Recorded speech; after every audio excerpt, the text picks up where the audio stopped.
Kami mohon perhatian hadirin. Acara Studium Generale akan segera dimulai. Assalamualaikum warahmatullahi wabarakatuh. Selamat pagi. Salam sejahtera bagi kita semua. Pada hari ini, Rabu 25 Januari 2023, kita akan mengikuti Studium Generale bersama tenaga ahli staf khusus Menteri Bidang Kompetensi dan Manajemen Kemendikbudristek, Ibu Paula Selvianti Lita Pasau, dengan topik Sosialisasi Permendikbudristek Nomor 30 Tahun 2021 tentang pencegahan dan penanganan kekerasan seksual di perguruan tinggi. Acara hari ini akan diawali dengan menyanyikan lagu kebangsaan Indonesia Raya. Hadirin dimohon berdiri.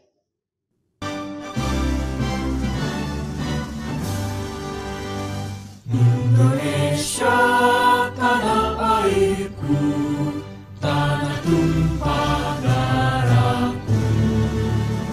Di sanalah aku berdiri, jadi pandu ibuku. Indonesia kebangsaanku, bangsa dan tanah airku. Marilah kita bersatu, Indonesia bersatu. Hiduplah tanahku, hiduplah negeriku, bangsaku, rakyatku semuanya. Bangunlah jiwanya, bangunlah badannya, untuk Indonesia Raya. Indonesia Raya, merdeka, merdeka, tanahku, negeriku yang ku cinta. Indonesia Raya, merdeka, merdeka, hiduplah Indonesia Raya. Indonesia Raya, merdeka, merdeka, tanahku, negeriku yang ku cinta. Indonesia Raya, merdeka, merdeka, hiduplah Indonesia Raya.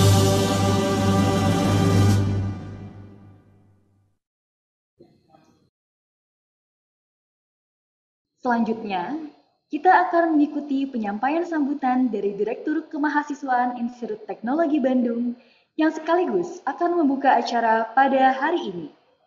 Kami silakan dengan hormat Dr. G. Prasetyo Aditama, SSN MSN. Baik, terima kasih Mbak Roro. Selamat pagi kawan-kawan semuanya, Bapak Ibu yang terhormat. Assalamualaikum warahmatullahi wabarakatuh. Salam sejahtera, Om Swastiastu, Namo Buddhaya, salam kebajikan. Terima kasih kepada yang terhormat Ibu Paula dan Ibu Roro, serta Bu Naomi, Pak Nanan, dan para dosen pengampu mata kuliah Studium Generale ini. Hari ini, pagi ini agak mendung di Bandung, Ibu. Tetapi mahasiswa sudah banyak yang masuk, bersemangat, semoga acara atau sesi Studium Generale 25 Januari 2023 ini bisa berjalan lancar dan efektif, informasi bisa disampaikan, dan mahasiswa belajar banyak dari materi yang akan disampaikan hari ini. Pada para mahasiswa, hari ini kita akan masuk pada sesi kedua ya Bu Naomi ya, Studium Generale dalam satu sesi semester ini. Dan hari ini kita akan berdiskusi, sharing dengan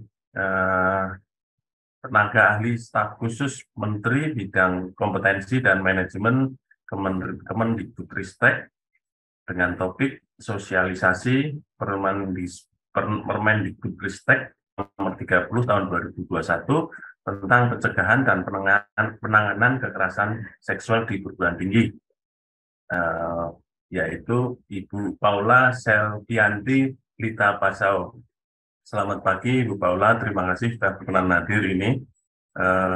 Kepada para siswa, seperti kita ketahui bahwa menciptakan kampus yang aman itu adalah salah satu tujuan yang ada, yang disepakati bersama perguruan tinggi seluruh Indonesia ya.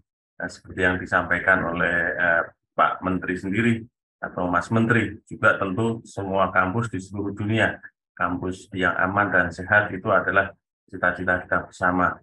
Oleh karena itu, ITB juga sudah membentuk Satgas PPKS atau Satgas untuk pencegahan dan penanganan kekerasan seksual di ITB ini. Kebetulan Ibu Roro Damar yang akan menjadi moderator hari ini juga salah satu anggota dari Satgas tersebut. Nah, begitu ya Bu Roro ya. Terima kasih. Betul Pak. Nah, lalu tentu tidak mudah untuk menciptakan kampus yang aman dan sehat, tapi kita terus berusaha supaya hal itu bisa terwujud dan itu membutuhkan kerjasama oleh semua pihak.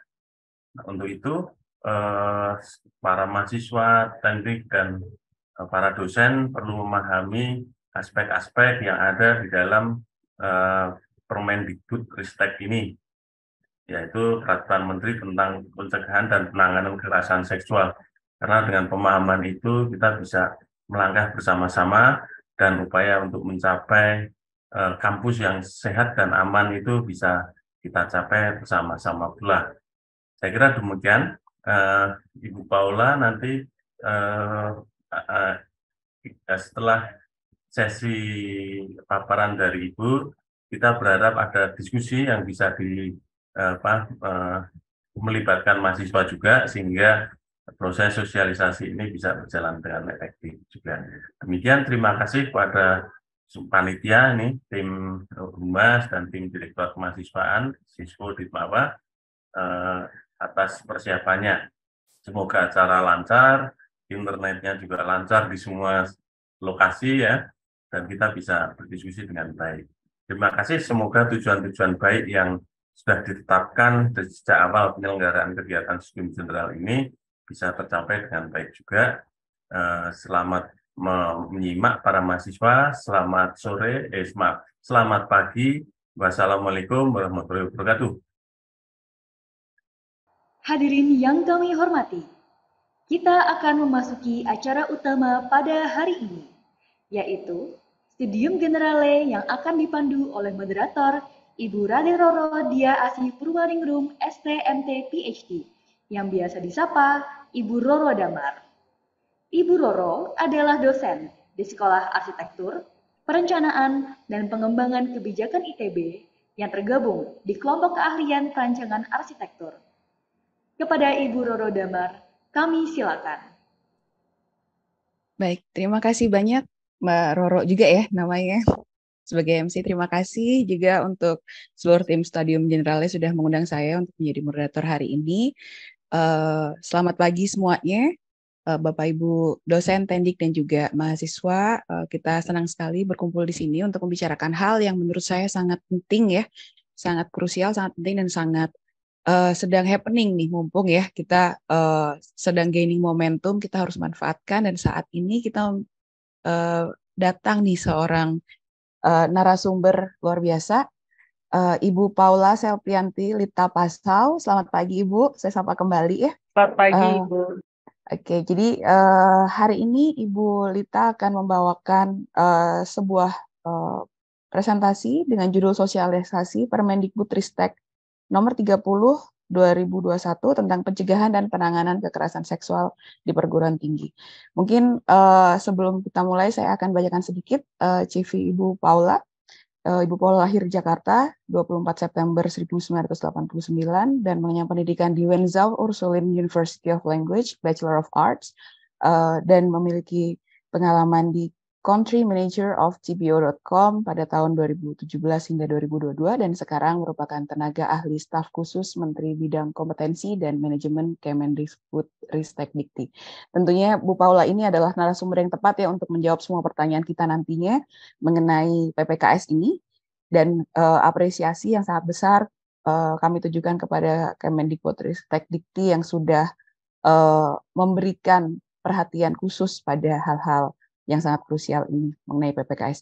Sebelum saya mulai, mungkin saya akan invite semua rekan-rekan di sini, jika nanti ada pertanyaan, bisa langsung ditulis di chat ya, nanti kita akan saya akan bacakan, atau nanti jika ingin berbicara langsung dengan Bu Paula, boleh raise hand ketika di akhir presentasi.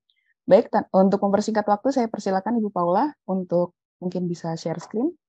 Baik, sebelumnya terima kasih. Selamat pagi, Assalamualaikum warahmatullahi wabarakatuh. Selamat pagi, salam sejahtera, Om Swastiastu, Namo Buddhaya, salam kebajikan, Rahayu. Perkenalkan, saya Paula Selpianti Lita Pasau sebagai tenaga ahli staf khusus Menteri Bidang Kompetensi dan Manajemen Kemendikbudristek. Pada pagi hari ini, terima kasih saya ucapkan kepada Bapak Prastia selaku Ditmawa ITB, kemudian juga kepada jajaran dosen, pengampu, tendik, mahasiswa dari Studium Generale yang sudah menyempatkan hadir ya untuk mengikuti atau mendengarkan pemaparan saya pada pagi hari ini. Saya izin share screen terlebih dahulu. Baik. Sebelum saya memulai, izinkan saya juga untuk memberikan disclaimer dan juga trigger warning ya untuk pemaparan saya, karena isu yang diangkat juga cukup sensitif. Jadi kita meminta untuk adanya kebijaksanaan dari peserta dalam mendengarkan pemaparan ini. Nah, untuk topik pada pagi hari ini akan ada 9 subtopik ya yang akan meliputi tentang PPKS itu sendiri. Lalu sebelum saya juga memulai presentasi ini, izinkan saya juga untuk mengingatkan kembali suatu pernyataan yang pernah dikatakan oleh Mas Menteri, Mas Nadiem Anwar Makarim sebagai Menteri Pendidikan, Kebudayaan, Riset dan Teknologi kita, yang mengatakan bahwa pendidikan tinggi merupakan batu loncatan, maka setiap kampus di Indonesia harus merdeka dari segala bentuk kekerasan dan menjadi lingkungan yang kondusif bagi mahasiswa untuk mengembangkan potensinya. Nah, ini salah satu pernyataan yang melatar belakangi adanya Permendikbudristek PPKS ini. Nah, sebelum kita memulai, ada 2 video yang ingin saya putarkan supaya bisa disaksikan. Permisi, Bu. Tunggu sebentar. Panji. Ayo. Ada apa, Panji? Saya mau bimbingan, Bu. Gampang, kalau itu bisa diatur.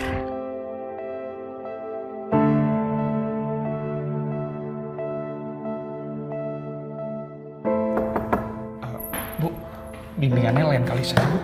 Maaf. Tapi Permisi, Bu.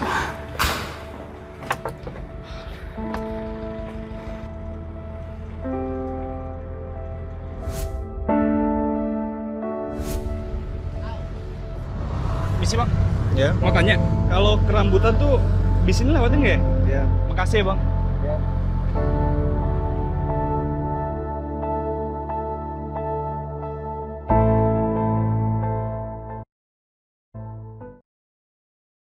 Oke, selanjutnya. Bentar ya.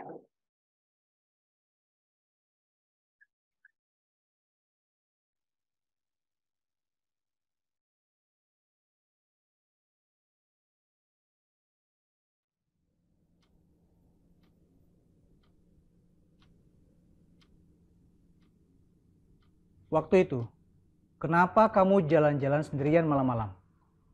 Waktu itu jam 6 sore. Saya jalan sama dia. Ya itu kenangan masa lalu lah. Masa sih? Anak-anak pada nanyain. Di asdos saya. Ini tempat aku. Yuk. Saya tidak menduga dia Tapi bilang. kenapa kamu kok berani berduaan dengan dia? Dibawa sini aja mas, bukunya nggak apa-apa kok. Kesini. Iya. Sini gelap loh. Dia mau menunjukkan buku yang katanya bagus untuk skripsi saya. Gimana bacanya? Udah, ayo masuk. Sebentar saja katanya. Sebentar aja.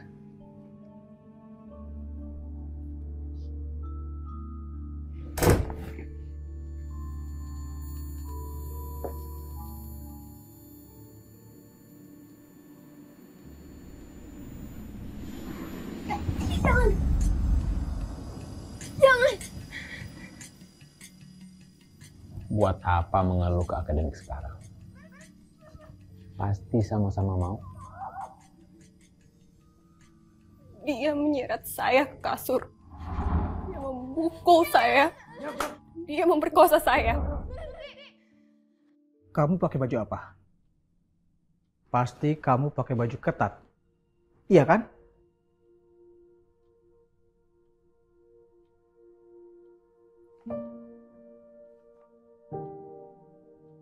Saya pakai baju ini. Kenapa Bapak menyalahkan saya? Dia yang menyerang saya, Pak. Salahkan dia.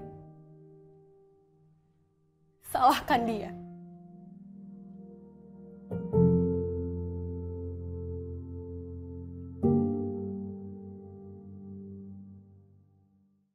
Iya, baik. Ini beberapa video yang dibuat oleh kementerian ya.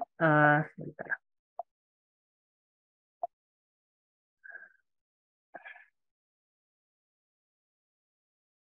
Yang dapat diakses di laman kami di YouTube di Cerdas Berkarakter di Kemdikbud RI. Ini juga biasanya dibawa oleh beberapa pembicara begitu saat mereka juga melakukan sosialisasi.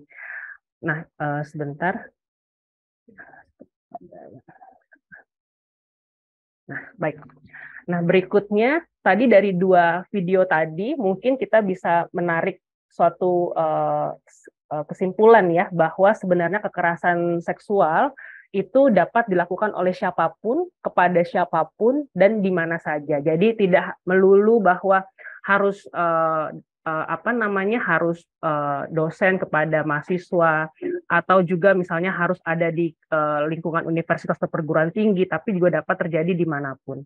Nah, sebelum kita masuk ke inti dari kekerasan seksual sendiri, nah, tahukah Bapak, Ibu, adik-adik, rekan-rekan semua, kira-kira apa yang menjadi indikator bahwa sesuatu itu dikatakan kekerasan? Nah, indikator yang menjadi penanda bahwa sesuatu hal itu dikategorikan sebagai kekerasan adalah adanya bentuk paksaan. Jadi paksaan ini dapat hadir dalam 2 bentuk, yaitu bentuk rewards atau punishment. Jadi bentuknya bisa iming-iming atau bujuk rayu, atau juga hukuman. Nah, contoh tindakan paksaan yang bentuknya merupakan hukuman adalah misalnya korban diancam mendapatkan nilai yang buruk kalau dia tidak mau mengikuti keinginan dari pelaku. Atau justru dalam bentuk bujuk rayu ya atau bentuk rewards, korban justru dijanjikan akan dibelikan sesuatu, misalnya kalau dia mau melakukan yang diminta oleh si pelaku kekerasan seksual ini. Begitu.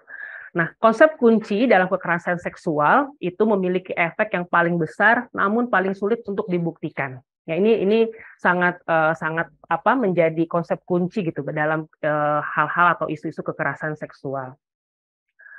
Pengertian kekerasan sendiri itu sebenarnya sudah ada di beberapa regulasi yang dikeluarkan oleh kementerian. Yang pertama itu melalui Permendikbud nomor 82 tahun 2015 yang mengatakan bahwa bentuk tindakan kekerasan adalah perilaku yang dilakukan secara fisik, psikis, seksual, dan dalam jaringan atau daring, atau melalui buku ajar yang mencerminkan tindakan agresif dan penyerangan yang terjadi di lingkungan satuan pendidikan, dan mengakibatkan ketakutan, trauma, kerusakan barang, luka atau cedera, cacat, dan atau kematian. Ya. Lalu yang lebih spesifik lagi, melalui Permendikbudristek nomor 30 tahun 2021, kekerasan seksual adalah setiap perbuatan merendahkan, menghina, melecehkan, dan atau menyerang tubuh dan atau fungsi reproduksi seseorang karena ketimpangan relasi kuasa dan atau gender yang berakibat atau dapat berakibat penderitaan psikis dan atau fisik termasuk yang mengganggu kesehatan reproduksi seseorang dan hilang kesempatan melaksanakan pendidikan tinggi dengan aman dan optimal. Ya. Nah, biasanya ada beberapa kondisi yang dialami oleh korban kekerasan seksual. Yang pertama itu yang kami kategorikan sebagai kondisi kelumpuhan sementara atau tonic immobility, di mana tonic immobility ini merupakan suatu kondisi psikis seorang korban dari kekerasan yang dia tidak mampu merespon atau melakukan sesuatu karena adanya rasa takut atau trauma. Jadi karena ada rasa takut yang intens, biasanya itu menyebabkan adanya kelumpuhan sementara. Nah, biasanya itu korban kekerasan seksual seringkali akan disalahkan. Kenapa tidak melawan atau berteriak atau lari saat dia mengalami hal tersebut? Padahal memang ada kondisi di mana saat orang trauma atau takut dia secara intens itu menyebabkan kondisi secara psikis dia tidak mampu untuk merespon atau tidak mampu untuk bergerak. Nah, itu yang kita sebut dengan kelumpuhan sementara atau tonic immobility. Nah, lalu tadi jika konsep kelumpuhan sementara itu tidak dipahami, maka biasanya ada dua hal yang terjadi, yaitu yang pertama dari sisi internal, dari diri sendiri, itu akan self-blaming. Korban biasanya cenderung akan menyalahkan diri dia sendiri. Kenapa ya saat itu terjadi saya tuh nggak berteriak? Kenapa saat itu saya tidak lari? Nah, itu sebenarnya hal yang wajar dialami saat dia mengalami tindakan kekerasan yang membuat dia tidak mampu untuk merespon. Lalu dari pihak eksternal atau orang lain, biasanya justru mereka akan victim blaming. Oh, kamu mungkin waktu itu kamu yang bajunya seperti tadi contoh di video kedua, baju kamu mungkin. Nah, itu adanya victim blaming biasanya karena orang tidak mengetahui kondisi psikis yang tentang tonic immobility ini. Nah, berikutnya juga yang ketiga itu adanya false accusation atau tuduhan palsu. Ini yang menyebabkan biasanya korban dari KS itu enggan untuk melaporkan kasusnya. Karena biasanya mereka takut akan dilaporkan kebalik gitu ya atas nama pencemaran nama baik, atau juga karena biasanya kekerasan seksual ini tidak memiliki cukup bukti atau bukti yang kuat gitu. Jadi sehingga mereka biasanya enggan untuk melaporkan kasus atau hal kekerasan yang dialami oleh korban. Nah, lalu juga karena adanya pembebanan korban. Di sini biasanya kasus ini kemudian dibawa kepada APH, biasanya APH ini dia memerlukan bukti-bukti konkret atau dia perlu untuk mengumpulkan bukti ya, atau juga untuk mencari-cari pasal untuk menindaklanjuti kasus kekerasan tersebut, gitu, yang menjadi beban pembuktian bagi korban yang sebenarnya korban sendiri mungkin sudah trauma atau mungkin dia sebenarnya tidak mau lagi mengingat-ingat hal itu. Nah, itu biasa juga menjadi pembebanan untuk korban.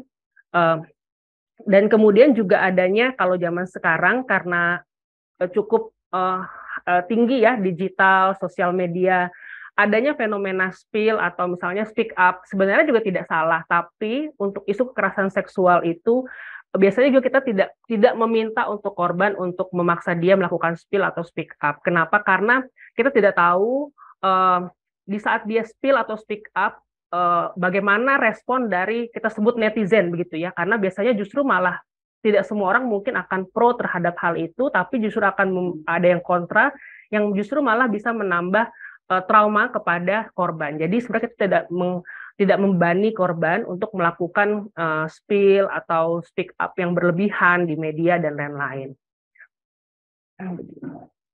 Lalu juga adanya penyalahgunaan wewenang. Nah, ini biasanya jelas gitu. Kalau dari isu kekerasan biasanya karena ada relasi kuasa, walaupun tidak melulu bahwa yang mayoritas atau memiliki kuasa yang lebih tinggi itu biasanya akan menjadi pelaku, kemudian dia akan melakukan kekerasan kepada orang yang minoritas. Tetapi pada umumnya relasi kuasa terjadi gitu, karena biasanya kalau dari kekerasan seksual adanya tadi itu paksaan dalam bentuk punishment atau bujuk rayu seperti yang kalau kamu nggak mau melakukan ini maka saya ini. Jadi biasanya itu karena memang ada relasi kuasa di situ yang terjadi sehingga menjadi rentan terjadi kekerasan seksual.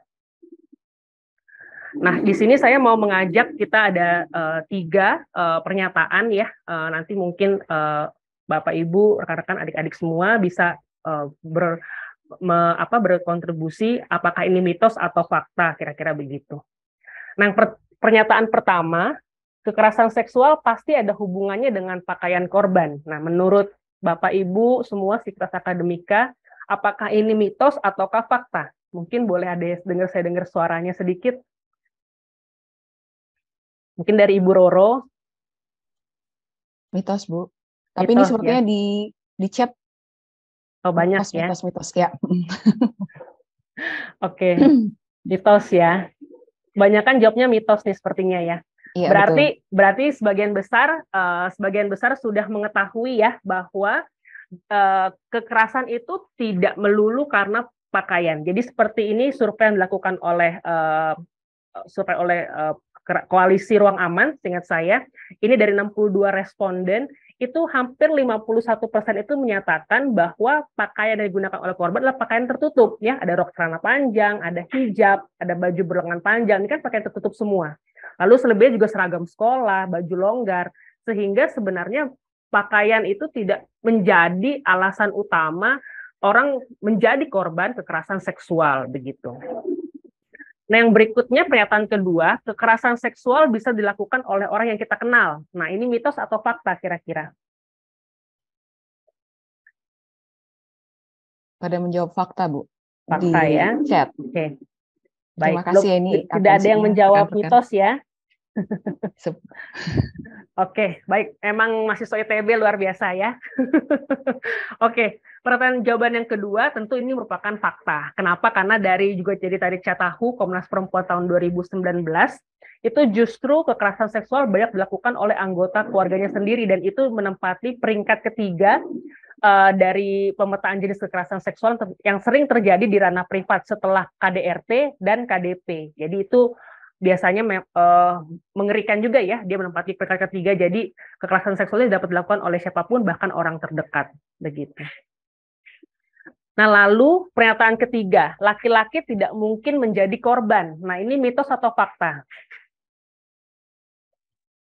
Laki-laki tidak mungkin menjadi korban kekerasan seksual, mitos ya. Adakah yang menjawab fakta? Mungkin kalau ada yang menjawab fakta atau berbeda pendapat, mungkin boleh membuka mic-nya, bilang bahwa saya nggak setuju, misalnya begitu. Nggak ya, kebanyakan mitos ya. Oke.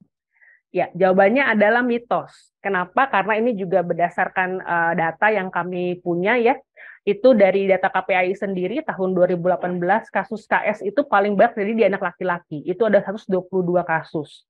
Lalu juga adanya yang kita tahu kasus Emon itu tahun 2014 sama kasus WNA Perancis tahun 2020 itu juga semua korbannya anak laki-laki. Jadi sebenarnya kekerasan seksual nggak melulu kepada perempuan gitu. Jadi anak laki-laki atau laki-laki saja juga dewasa itu juga dapat mengalami atau menjadi korban kekerasan seksual. Nah, latar belakang apa yang membuat dari Kementerian sendiri mengeluarkan peraturan yang kita sebut dengan Permendikbudristek PPKS ini. Nah, ini tadi berdasarkan tadi itu riset-riset, berita, dan lain-lain ya. Jadi dari 88% kasus yang diadukan ke Komnas Perempuan itu tahun 2020, itu kekerasan seksual itu paling tinggi terjadi di lingkungan pendidikan, ya, di mana tingkat perguruan tinggi atau universitas itu menempati posisi pertama, 27%. Ya, itu kasus dari kekerasan seksual. Lalu diikuti oleh adanya pesantren atau pendidikan berbasis Islam itu 19%, tingkat SMU, SMK 15%, dan seterusnya ada di bagian SMP, TK, SD, SLB, pendidikan berbasis Kristen itu semuanya di 19%. Ya. Lalu juga dari survei yang dilakukan oleh Ditjendiktiristek tahun 2020, itu 77% dosen menyatakan bahwa kekerasan seksual itu pernah terjadi di kampusnya. Jadi mereka tahu. Tapi sayang sekali 63% dari mereka tidak melaporkan kasus yang diketahuinya gitu kepada pihak kampus. Jadi ini juga berarti keengganan untuk berbicara walaupun tahu itu juga sebenarnya cukup tinggi di kalangan perguruan tinggi, sehingga kita berharap adanya Permendikbud ini membuat korban-korban itu mau untuk berbicara begitu ya.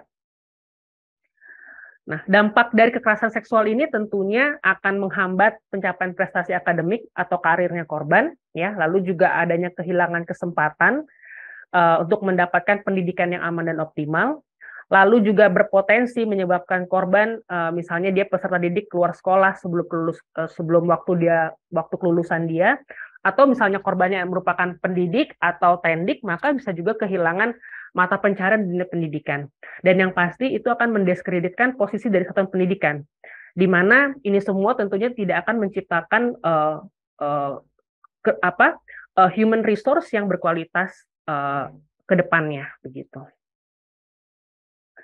Nah, Permen PPKS ya yang kita singkat itu dari Permendikbudristek PPKS, Permen PPKS ini menjadi solusi untuk mendorong tentang kasus kekerasan seksual ini menjadi mau atau menjadi penanganan menjadi fokus yang dapat dilakukan oleh perguruan tinggi dalam mencegah terjadinya kekerasan seksual di perguruan tingginya. Karena tadi itu bahwa Permen PPKS ini dapat menjadi salah satu implementasi atau bukti yang mendorong tentang pemenuhan hak pendidikan bagi setiap warga negara, lalu juga untuk menanggulangi kekerasan seksual ya di lingkungan perguruan tinggi tentunya, lalu juga untuk memberikan pengetahuan tentang KS di lingkungan perguruan tinggi yang mungkin beberapa masih dianggap merupakan isu yang cukup privat, jadi tidak terlalu sering diangkat, dan juga sebagai penguatan kolaborasi antara kementerian dan juga perguruan tinggi.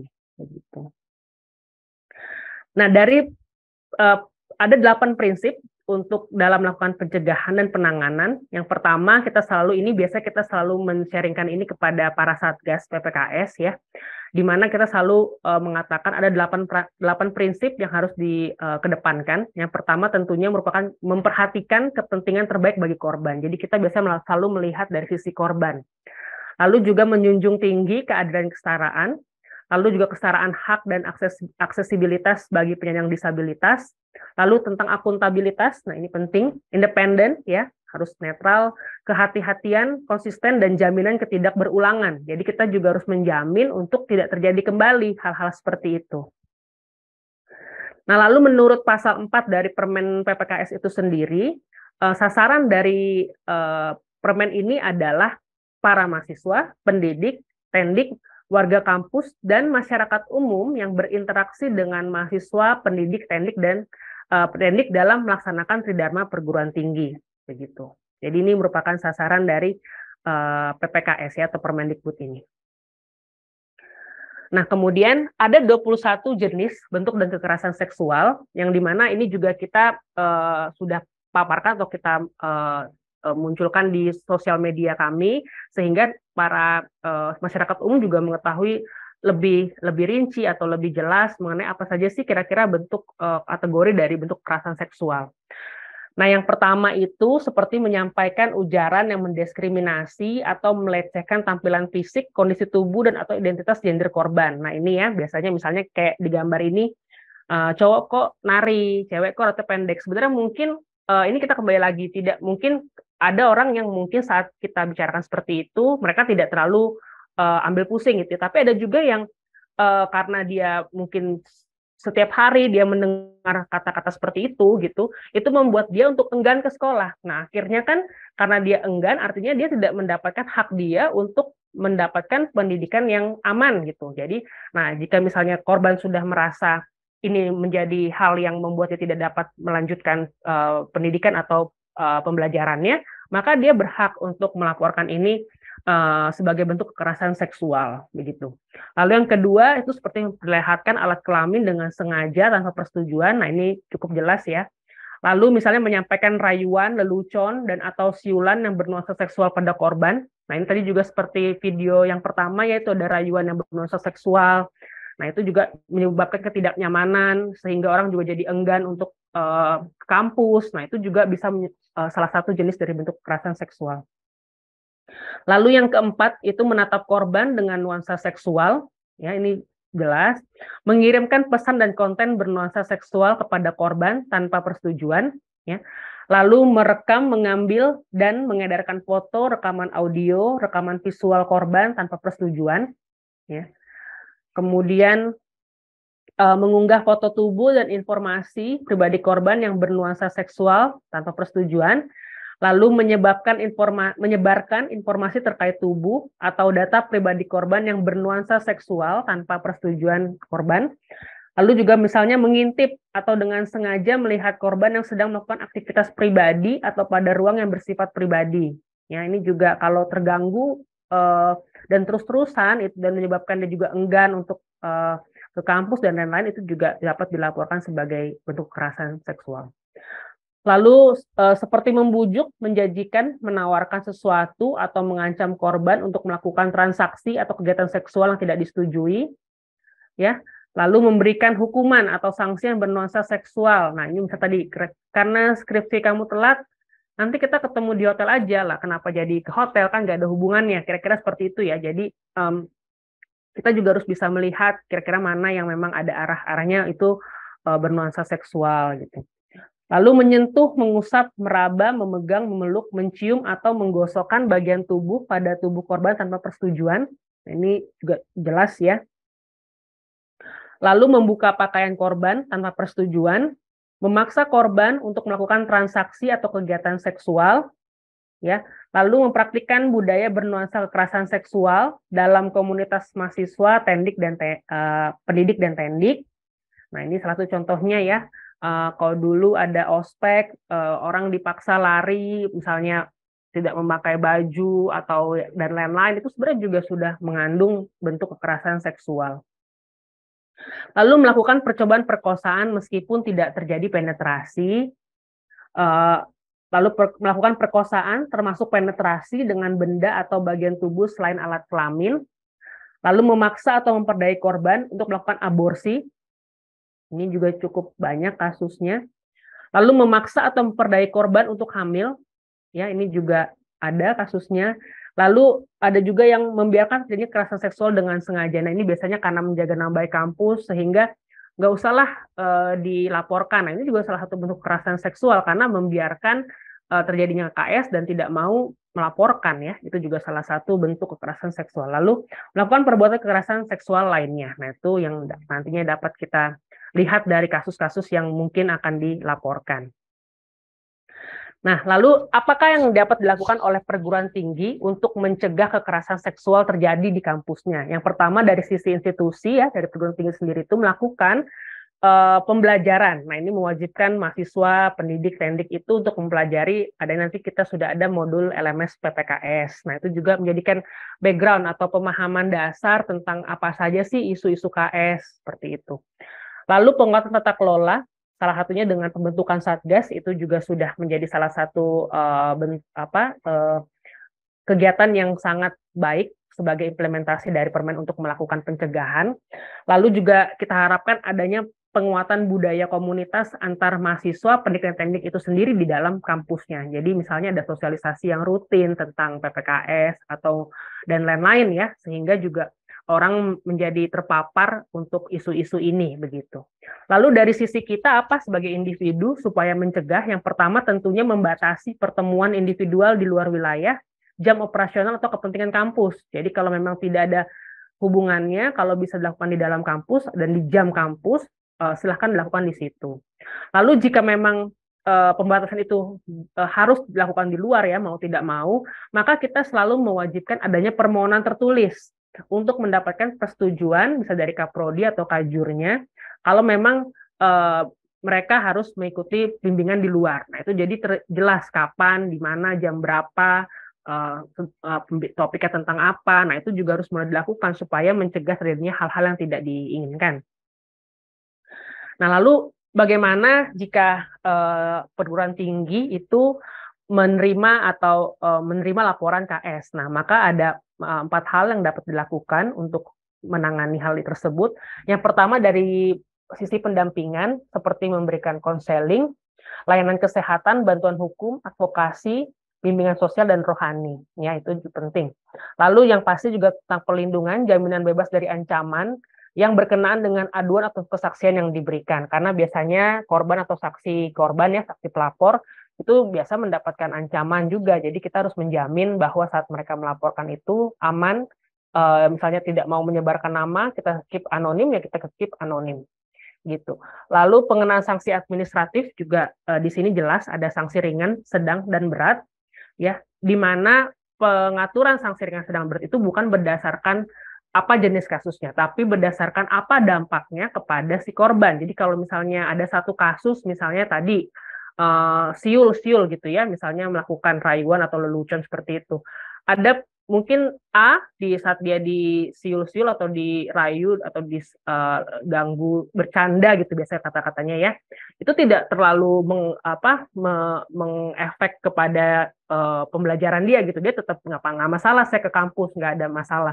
Tapi mungkin di mahasiswi B atau mahasiswa B itu dia tidak nyaman, sehingga kok terus-terusan saya disiul-siul, akhirnya dia sendiri yang tidak mau ke kampus. Itu kan berarti kan dampaknya berbeda ya kepada setiap orang untuk hal yang sama begitu. Jadi nanti kalau memang misalnya dia menjadi trauma, menjadi dan lain-lain, berarti sanksinya pun akan berbeda begitu saat pelaporannya, karena hasil yang atau dampak yang dialami oleh korban juga berbeda.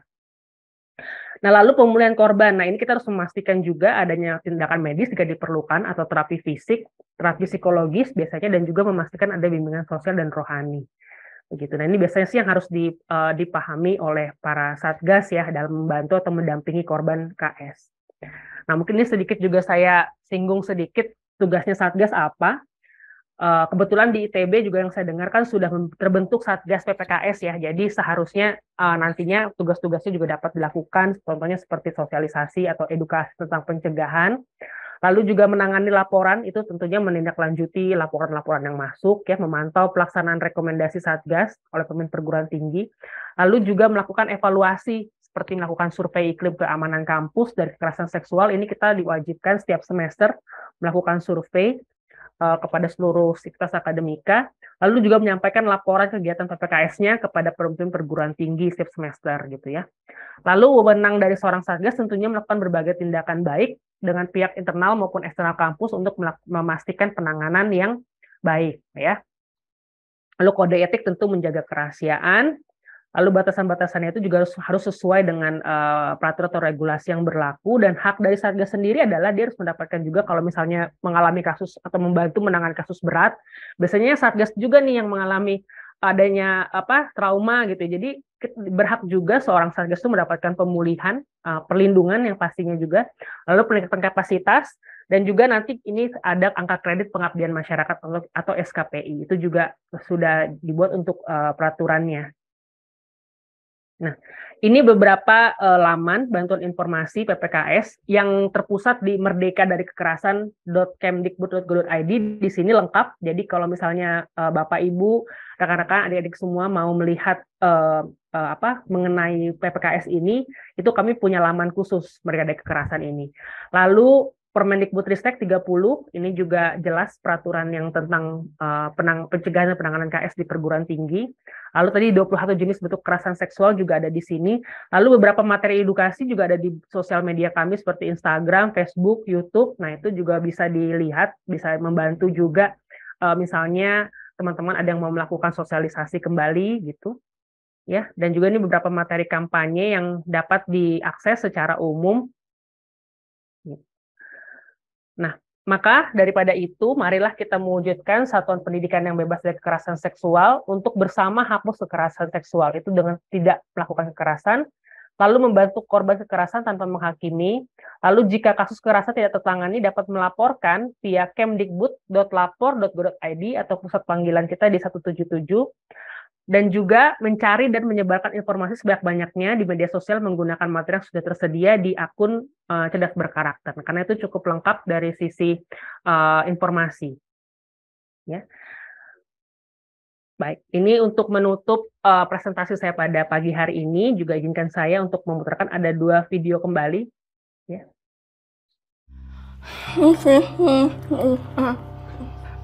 Jangan buru-buru. Kita kan sudah 2 bulan nggak ketemu. Kamu ngapain aja selama pandemi ini?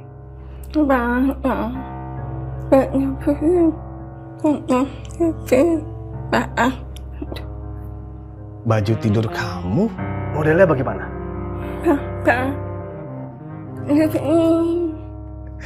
Kamu ini nggak sabaran ya. Kamu itu kesin. Judul skripsi kamu apa?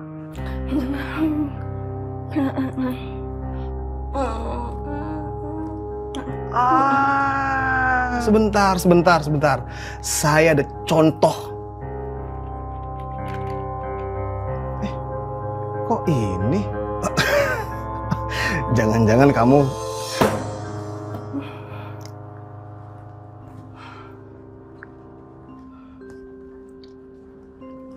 Sinta, kamu kenapa? Ada apa? Bicara sama ibu.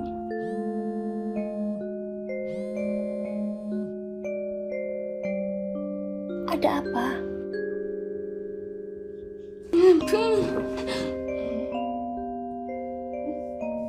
Ada apa?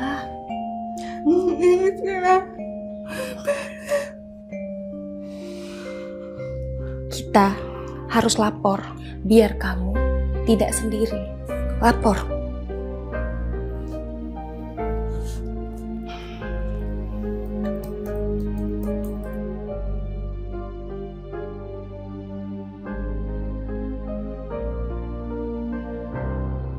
Kamu kemana aja?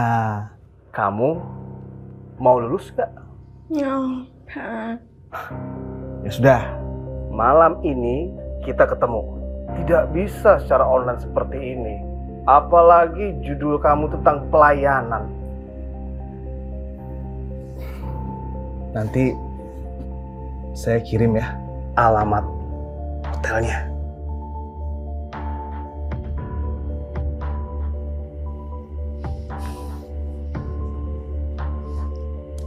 Kita kirim datanya pakai USB aja. Biar lebih aman. Kita tidak pernah tahu siapa saja yang bisa melihat data-data kita yang kita kirim lewat internet.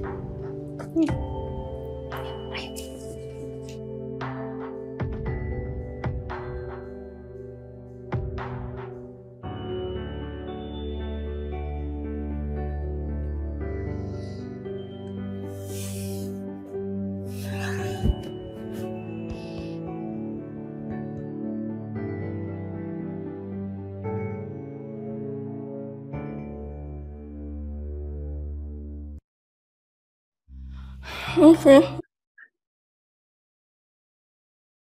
Sebentar, ada satu lagi.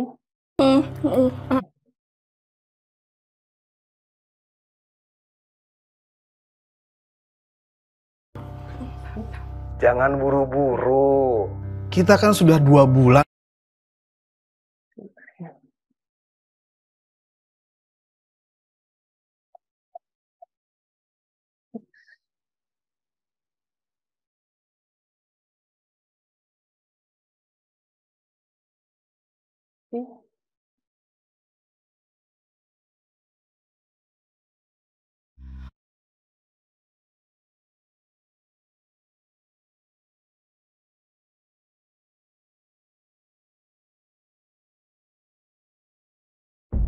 Dan nanti malam gue bakal bahas sama dosen pembimbing. Bentar, kok malam sih? Ya, masuk. Menarik ini, Sinta. Kalau kamu sangat baik sama saya, nilai kamu bisa 100. Enggak. Keputusan saya sudah jelas. Pak Ari tidak akan dipecat.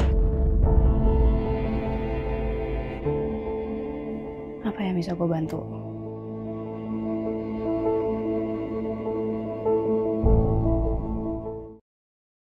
Nah, tadi untuk video yang terakhir itu sebenarnya ada 30 menit, bisa disaksikan di YouTube kami juga di Cerdas Berkarakter Kemdikbud RI. Jadi itu judulnya Demi Nama Baik Kampus. Nah, ini juga bisa memberikan edukasi, saya rasa yang cukup relevan gitu dengan kehidupan mahasiswa di perguruan tinggi. Nah, mari kita bersama-sama menghapuskan kekerasan seksual untuk menciptakan satuan pendidikan yang aman, nyaman, merdeka dari kekerasan demi terwujudnya pelajar Pancasila dan merdeka belajar. Mari kita bersama hapus kekerasan. Salam cerdas berkarakter. Terima kasih. Wassalamualaikum warahmatullahi wabarakatuh. Saya kembalikan ke moderator. Waalaikumsalam. Terima kasih banyak Ibu Paula atas presentasi yang luar biasa, sangat insightful dan sangat thought provoking ya ini ya, membuat kita berpikir kembali mengenai banyak hal dalam kekerasan seksual. Ini saya akan membuka sesi tanya jawab. Saya persilahkan rekan-rekan di sini semua yang ingin bertanya, kita udah punya resen ya. Sebelumnya saya mengundang juga yang akan ingin lebih nyaman di chat juga silahkan ya. Mari kita undang dulu yang pertama Bagja, silahkan Bagja, mungkin bisa on cam dan on mic.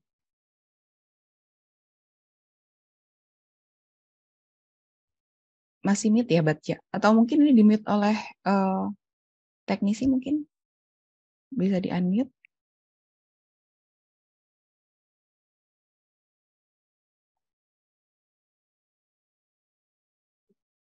Sudah bisa Bagja? Assalamualaikum warahmatullahi wabarakatuh. Waalaikumsalam, silahkan. Perkenalkan, nama saya Bagja. Saya sebenarnya alumni dari ITB. Saya semangat dan setuju dengan materi ini karena bagi saya mau dimanapun, tapi kita lingkupnya kampus itu sangat penting buat menjaga keselamatan dan kelancaran mahasiswa dalam berkegiatan yang ya saat ini kuliah berarti kan ya, dan kegiatan mahasiswa lainnya. Nah, namun saya juga kalau ada kesempatan saya juga ingin berkontribusi. Namun saya ingin bertanya satu hal mengenai ciri-ciri orang dikategorikan kekerasan seksual ya. Maksud saya dalam berinteraksi itu banyak hal ya, baik itu batasan yang diwajarkan dan tidak diwajarkan. Dalam hal ini disebutkan konsen ya, atau tadi bahasa dari menterinya yang diperbolehkan gitu. Nah, itu boleh persetujuan benar. Itu boleh dijelaskan ukuran yang lebih pastinya gitu. Karena kalau lihat dari video tadi juga itu kan ada bentuk laporan, dan ini bagaimana ya supaya kita bisa paham gitu mengenai ukurannya. Terima kasih. Assalamualaikum. Baik. Terima kasih. Bagja, silahkan Bu Paula mungkin. Baik, terima kasih Pak Bagja. Panggilnya Mas Bagja atau Pak Bagja? Sama saja ya. Ya, baik. Mungkin kalau tadi dikatakan ciri-ciri, nggak ada ciri-ciri khusus ya, khususnya nggak ada ciri-ciri khusus nih, baik pelaku maupun korban nggak ada ciri-ciri khusus.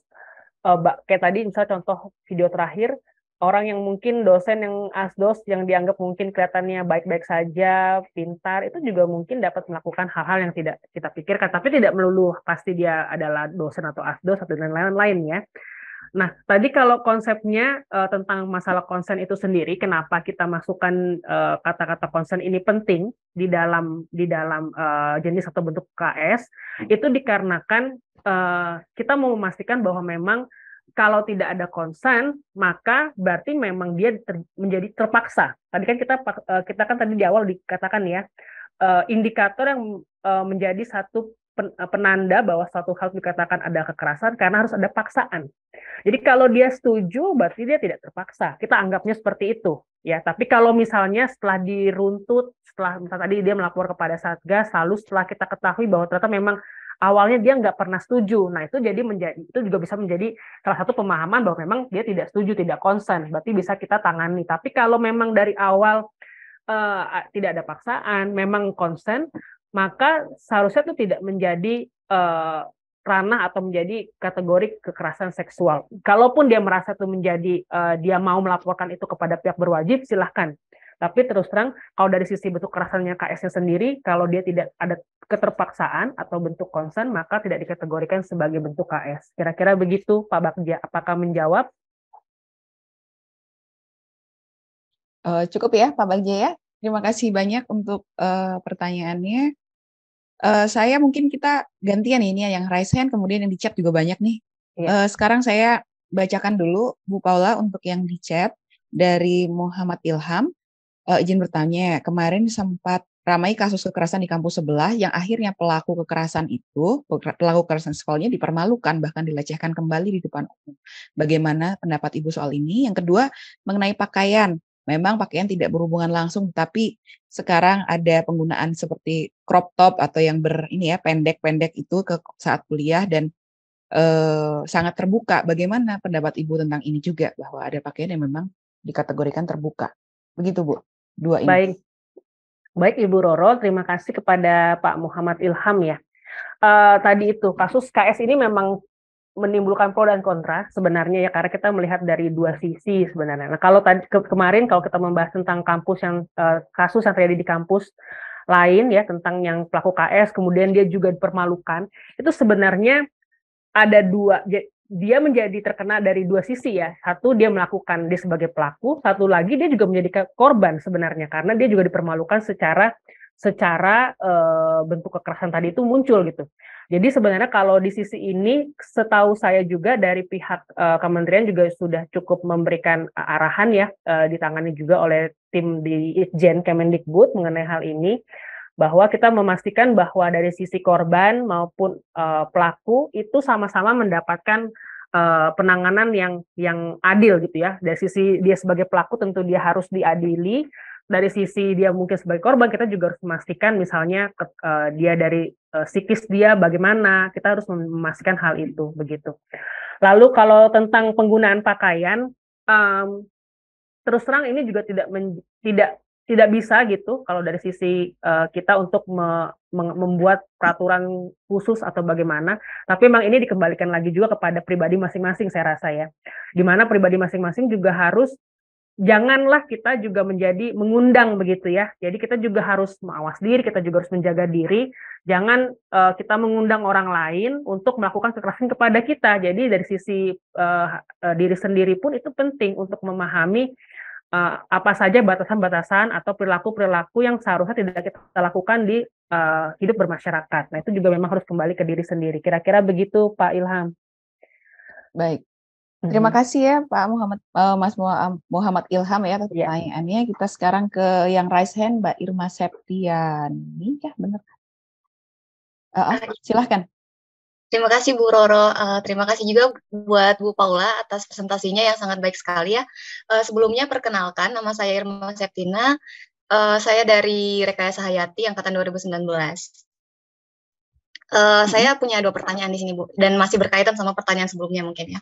Mungkin untuk yang pertama, tadi Ibu bilang kata kunci dari terjadinya kekerasan seksual adalah concern gitu ya. Nah, terus dari presentasi Ibu juga tadi menunjukkan bagaimana aja contoh-contoh kekerasan seksual. Namun di sini saya mau bertanya untuk yang pertama, kalau kekerasan seksual itu terjadi di luar kampus dan dalam konteks tadi kan kita lihat banyak antara dosen mahasiswa atau asdos mahasiswa, tapi ini antara mahasiswa dan mahasiswa gitu.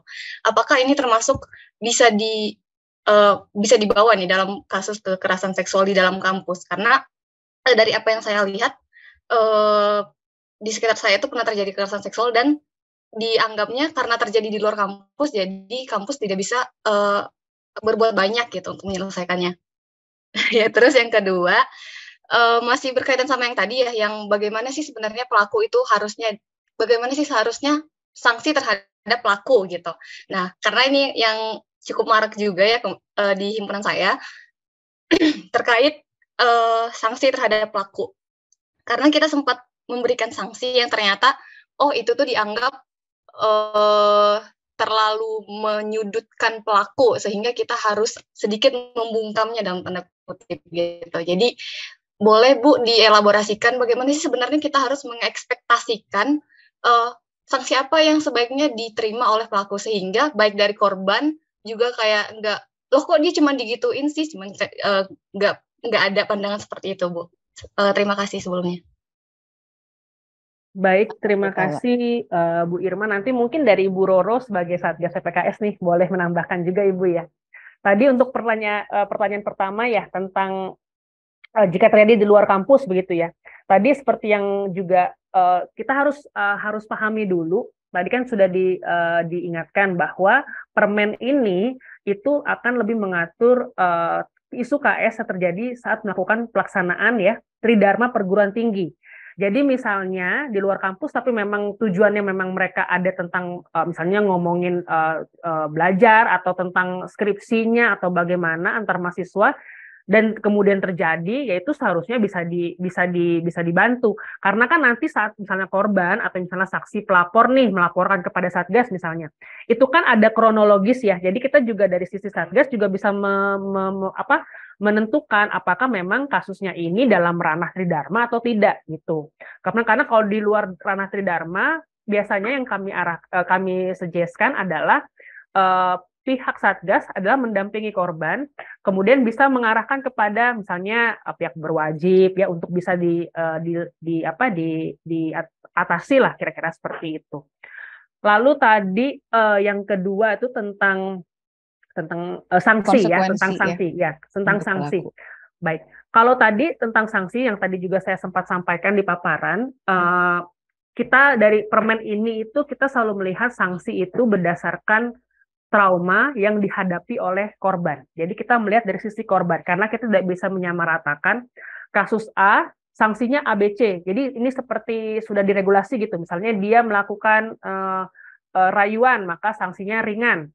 Lalu jika dia melakukan pemerkosaan, sanksinya berat, misalnya seperti itu. Kita nggak melakukan juga seperti itu, tapi juga dilihat dari dampak atau trauma yang dihadapi oleh korban.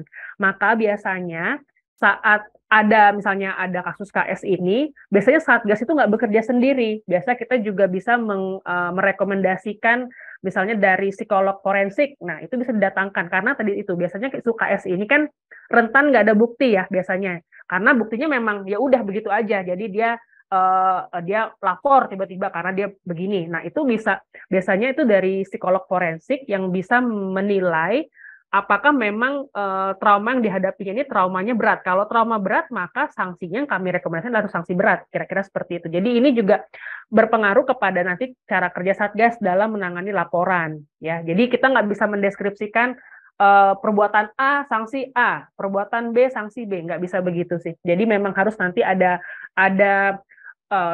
diteliti lagi oleh setiap ahli ya gitu, lalu juga dari Satgas dan lain-lain itu untuk membantu menentukan kira-kira rekomendasinya apa. Cuman perlu diingat bahwa Satgas itu bukan polisi ya, jadi juga tidak menjadi ranah Satgas untuk nanti menyatakan bahwa orang ini bersalah gitu. Karena nanti bentuknya Satgas ini penyampaian dari laporan adalah rekomendasi kepada pemimpin PT, jadi pemimpin perguruan tinggi yang nanti akan menentukan kira-kira apakah ini termasuk sanksi ringan atau berat. Jadi ini lebih ke sanksi administratif kalau dari Permendikbud ini gitu ya. Jadi jangan juga nanti seakan-akan Satgas dianggap sebagai pihak berwajib. Nah itu udah beda ranah nih. Jadi juga harus ada pemahaman dari para sivitas akademika mengetahui perbedaan antara Satgas dengan memang pihak berwajib begitu. Ya. Mungkin Ibu Roro Damar mau menambahkan dari sisi Satgas, Ibu. Iya, terima kasih nih pertanyaannya Mbak Irma ya. Memang seperti yang tadi sudah Bu Paula jelaskan, kasus ini sangat complicated sebenarnya karena walaupun kita berperspektif korban, kita juga harus menerapkan keadilan juga ya ke pelaku. Maksud saya memang ada kecenderungan kadang itu memang atas trauma korban itu ada keinginan untuk balas dendam gitu ya. Pokoknya pelaku harus mendapatkan konsekuensi seberat-beratnya seperti itu. Padahal kami melihat misalnya antara mahasiswa, mereka juga mahasiswa kami gitu ya. Kita juga tidak bisa kemudian atas kesalahan dia yang kita tidak bilang itu ringan, itu juga berat, tapi bukan berarti kita mematikan seluruh masa depan dia, apalagi kalau sampai anaknya depresi, kemudian nauzubillah sampai ada keinginan bunuh diri dan lain-lain ya. Siapa yang akan bisa menanggung itu? Nah itu yang kehati-hatian itu yang mungkin kami rasakan, tetapi mungkin susah dimengerti oleh mahasiswa yang sebagai observer ya, yang melihat gitu. Nah itu mungkin hal-hal yang kami hadapi sebenarnya dan juga termasuk tadi saya ngobrol sama Bu Paula ya, batasan Tridharma itu apa Bu? Gitu. Kalau mereka di luar kejadiannya mungkin tidak lagi, mereka selesai belajar, mereka nonton, kemudian apa itu, masih nggak Tridharma yang ternyata memang tidak gitu ya. Nah itu yang kami memiliki batasan, kami juga kehati-hatian dan memang susah untuk menerapkan keadilan ke semua pihak ya. Kalau saya jadi curhat ini malahan. Cuman pada akhirnya kita berusaha berada di, karena kalau kita menerapkan sanksi di luar dari koridor juga kita yang salah ya Bu Paula ya. Kita tidak bisa juga bergerak di luar koridor. Jadi memang mungkin nanti kita pelan-pelan belajar ya untuk kemudian lebih mempertajam ini seperti apa. Juga nanti mungkin mahasiswa, kami berniat Bu Paula untuk menginvite mahasiswa ya dalam pelatihan-pelatihan terutama anak-anak himpunan dan unit dan juga KM sebagai apa ya istilahnya perpanjangan tangan kami di kampus. Mungkin seperti itu dulu ya Mbak Irma ya untuk penjelasan saya, tambahan nih dari Bu Paula. Terima kasih banyak Mbak Irma untuk pertanyaannya yang luar biasa. Thank you. Saya sekarang kembali ke chat ya Bu Paula. Ini ada pertanyaan dari YouTube oleh Salman Raihan Sinulingga. Selamat pagi Kak Paula, saya Salman dari Teknik Dirgantara 2019. Ingin bertanya apakah boleh jelaskan lebih lanjut bagaimana cara menentukan tingkat kasus dalam Permendikbud PPKS? keparahan ya mungkin yang tadi ya, derajatnya, kemudian mendapat sanksi apa? Mangga. Baik, baik mungkin agak sama ya kalau tadi menentukan tingkat kasus itu yang pasti dari 21 jenis bentuk itu sudah coba kita elaborasikan dengan cukup jelas gitu ya, kira-kira bentuknya seperti apa yang mungkin terjadi begitu, lalu juga dipastikan karena tidak ada konsen biasanya begitu kejadiannya ya. Lalu kalau tadi dari tingkatan sanksi tadi sudah saya jawab di pertanyaan berikutnya, itu tetap kita berdasarkan dua sisi ya. Jadi apa yang dilakukan, tetapi juga kita melihat dampaknya kepada korban tersebut apa gitu. Jadi itu bisa menentukan level sanksi yang akan diberikan kepada si pelaku begitu.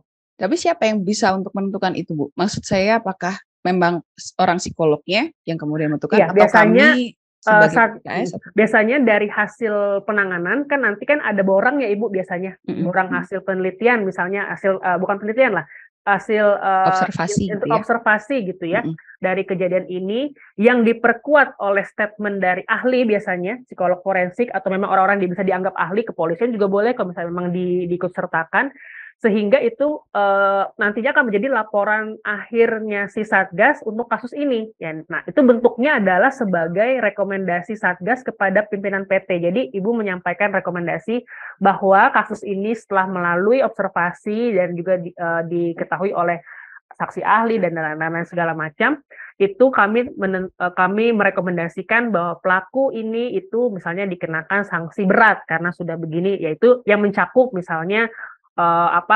mengeluarkan mahasiswa atau lain-lain seperti itulah kira-kira. Jadi atau mengeluarkan dosen seperti itu. Jadi ini nanti bentuknya rekomendasi kepada pemimpin perguruan tingginya. Lalu untuk yang menentukan nantinya adalah pemimpin perguruan tinggi karena ini sanksinya lebih ke administratif dia. Jadi apakah misalnya dia dikeluarkan, diskorsing, tidak boleh mengajar dalam waktu tertentu dan lain-lain. Seperti itu sih. Jadi bentuknya seperti itu Ibu Roro.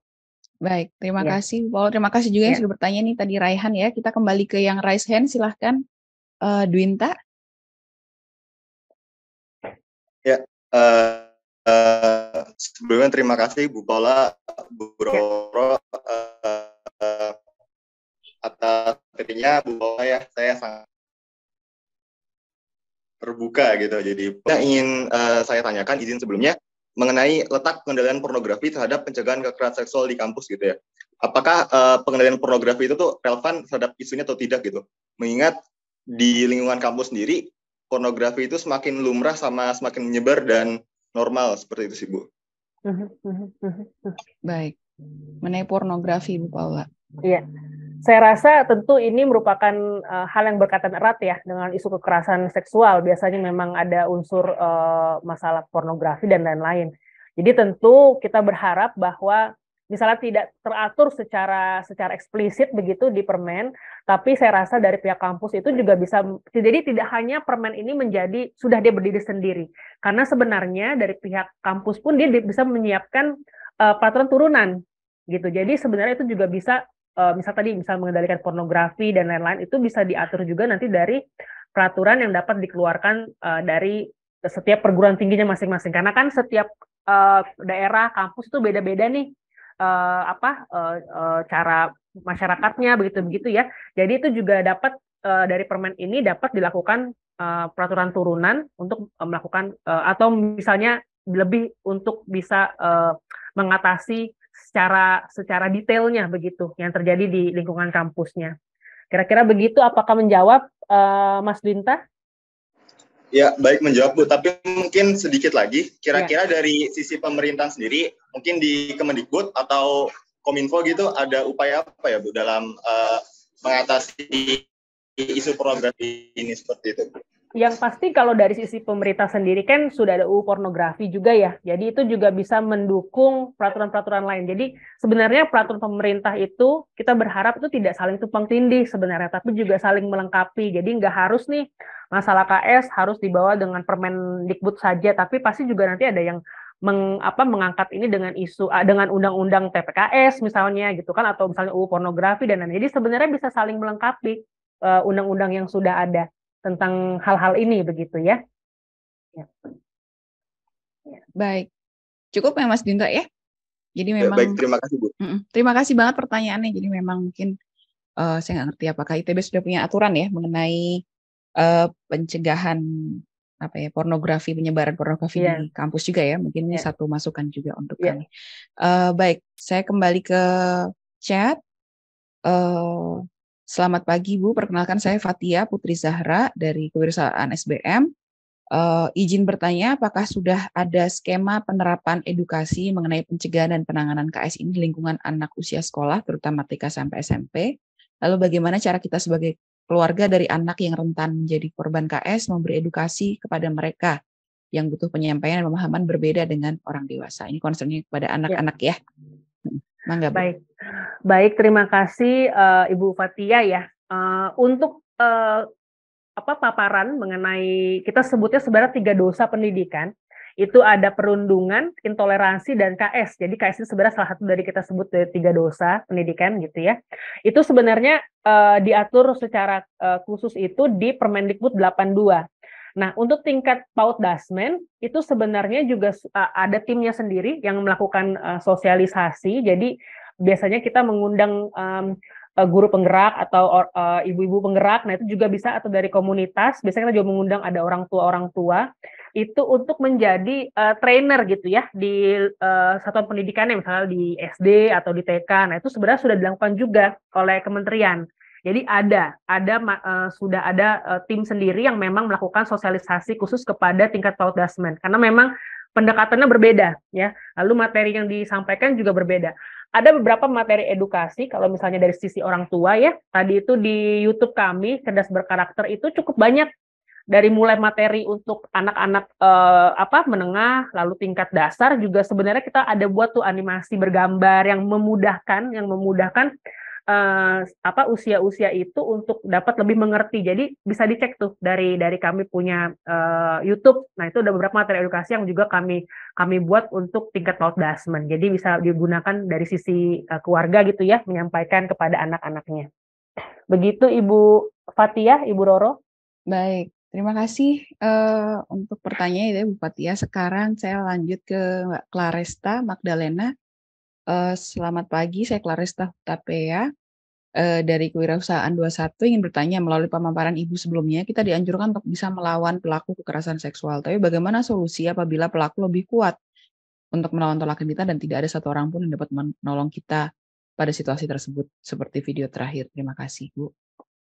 Ya, baik Claresta, terima kasih untuk pertanyaannya ya. Situasi ini memang kita semua berharap nggak akan pernah terjadi begitu ya kira-kira ya. Kalau bisa kita tidak pernah menjadi korban ataupun kita menjadi pelaku gitu. Jangan sampai juga kita melakukan hal seperti itu gitu ya. Jadi kalau misalnya bagaimana kita melawan, tadi tentu kalau yang bisa kita lakukan dari sisi pencegahan, tentunya kita sendiri juga harus menjaga diri kita ya. Jangan juga tadi ada pertanyaan misalnya mengenai pakaian. Nah, itu walaupun tidak menjadi tolak ukur atau hal pertama yang menjadi mengundang begitu kekerasan seksual, tapi itu juga penting. Jadi dari diri sendiri pun misalnya udah ranahnya nih ini mengarah nih ke kita kan juga sebagai manusia diberikan otak ya, maksudnya diberikan knowledge untuk menilai begitu kira-kira ini wajar tidak jika ada ajakan seperti ini gitu. Jadi kita dari tegas dari awal itu harus menolak begitu. Maksudnya memang kalau seperti ini, oh mohon maaf saya misalnya tidak bisa atau apa. Jadi itu juga dari diri sendiri yang juga sudah harus bisa memilah mana yang memang ini sepertinya tujuannya tidak baik ya. Lalu jadi jangan sampai kita menjadi korban karena kita sendiri yang juga tidak mampu untuk menjaga diri kita. Jadi itu sebenarnya dari diri pribadi masing-masing ya untuk mencegah, kalaupun dia akhirnya menjadi korban, jangan juga kita salahkan. Karena tadi itu kita bilang, karena biasa memang siapa sih yang mau menjadi korban kan seperti itu ya. Jadi kita juga nggak bisa menyalahkan orang yang akhirnya menjadi korban, karena itu artinya malah jadi victim blaming. Tapi kita juga justru harus membantu, jangan sampai atau kita menjamin tidak ada keterulangan kembali, itu penting. Jadi jangan sampai hal ini terjadi kepada orang lain lagi. Kasus ini juga tidak terus-terusan atau tidak tanggapi dengan baik oleh pihak perguruan tinggi. Kira-kira begitu sih. Jadi intinya kalau dari saya sih lebih ke menjaga diri sendiri gitu ya. Menjaga diri sendiri baik, lalu kita juga melihat orang bagaimana bisa menilai orang lain kayak gitu. Lebih ke situ sih. Kita juga kita juga harus ini ya Bu ya, aware ya. Misalnya Aware diajak ya.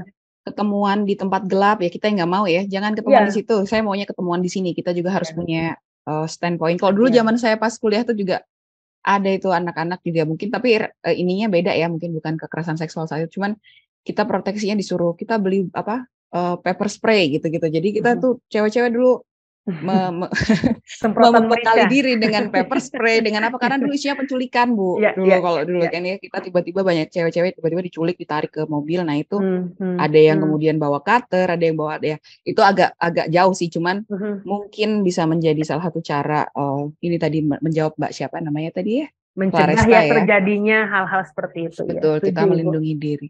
Ya. Baik, terima kasih Mbak Claresta. Ada yang raise hand lagi, silahkan Mas Muhammad siapa ini ya? Fauzan. Fauzan, oke. Silahkan Mas. Katanya, saya Muhammad Fauzan nanti dari Aktuaria. Ingin bertanya Bu, menyambung pertanyaan yang udah tadi. Jadi saya sebenarnya di sini pengen nanyain tentang sexual education Bu. Kan kalau apa Mas? Sorry agak gede dikit suaranya, nggak begitu terdengar. Sexual education. Apa? Sexual education. Iya. Betul ya, sexual education ya. Terus lanjut. Jadi kan kalau di luar negeri itu hal itu udah lumrah tuh Bu. Cuman kalau di sini kan masih dipandang sebagai hal yang dalam tanda kutip tabu gitu Bu. Nah itu padahal sexual education sendiri itu kan mengajarkan bagaimana sih berperilaku seksual yang baik dan benar gitu kan harus ditanamkan sejak dini. Nah itu batasan-batasannya sexual education yang baik dan benar yang bisa diterapkan di Indonesia, mengingat Indonesia itu negara yang beragama. Jadi itu bagaimana Bu supaya nanti pas udah besar anak-anaknya udah besar itu paham gitu Bu. Kan sekarang aja misalnya kasus di Ponorogo di Indramayu itu ada 500 anak hamil di luar nikah gitu. Itu kan udah jadi alasan yang bagus banget gitu untuk menerapkan pendidikan seksual di Indonesia. Terima kasih Bu. Terima kasih Mas Fauzan. Silahkan Bu Paula. Ya, baik Mas Fauzan, terima kasih untuk ini pertanyaan dan pendapatnya ya. Kita setuju sekali ya bahwa memang kita berharap dari sisi kami gitu, misalnya di kementerian itu berharap nantinya orang-orang itu kalau dia lulus dari perguruan tinggi itu nggak cuma cerdas secara akademis begitu ya Ibu ya, tapi juga harus cerdas secara moralnya gitu ya.